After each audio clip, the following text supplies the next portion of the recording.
সুস্থ জাতি গঠন এবং তৃণমূল পর্যায় থেকে প্রতিভাবান খেলোয়াড় তুলে আনার লক্ষ্যে নওগাঁয় শুরু হয়েছে প্রীতি ফুটবল টুর্নামেন্ট।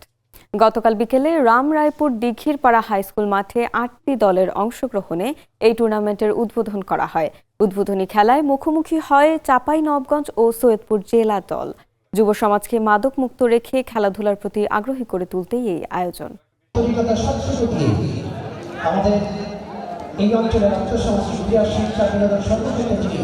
সুস্থ জাতি গঠন এবং তৃণমূল পর্যায় থেকে প্রতিভাবান খেলোয়াড় তুলে আনার লক্ষ্যে নওগাঁয় শুরু হয়েছে প্রীতি ফুটবল টুর্নামেন্ট। গতকাল বিকেলে রামরায়পুর দিঘিরপাড় হাইস্কুল মাঠে ৮টি দলের অংশগ্রহণে এই টুর্নামেন্ট উদ্বোধন করা হয়। উদ্বোধনী খেলায় মুখোমুখি হয় চাঁপাইনবাবগঞ্জ ও সৈয়দপুর জেলা দল। যুব সমাজকে মাদক মুক্ত রেখে খেলাধুলার প্রতি আগ্রহী করে তুলতেই এই আয়োজন।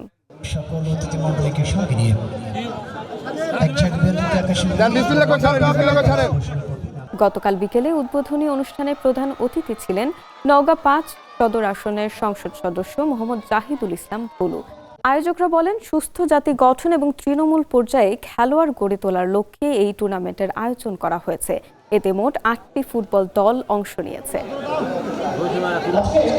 উদ্বোধনী অনুষ্ঠানে জেলা ক্রীড়া সংস্থার সদস্য সচিব ও জাতীয় ফুটবল দলের সাবেক স্ট্রাইকার এনামুল হক, ক্রীড়া সংগঠক ওমর ফারুক, শৈলগাছি ইউনিয়ন পরিষদের চেয়ারম্যান মোয়াজ্জেম হোসেন ও অন্যান্য ব্যক্তিবর্গ উপস্থিত ছিলেন।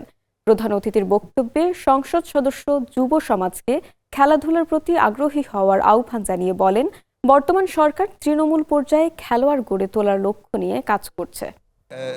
বাচ্চাদের প্রাইমারি সেকশন থাকে, আমাদের যে নতুন করি যে স্পোর্টস, সেই স্পোর্টস আমাদের এই যে দ্বিতীয় পর্যায়ে শুরু হচ্ছে, আগামী মাসে শুরু হবে। কারণটাই হলো এইটাই যে এখান থেকে এই যে তৃণমূল পর্যায় থেকে আমরা ছেলেপেলেদেরকে খেলায় আসক্ত করতে চাই।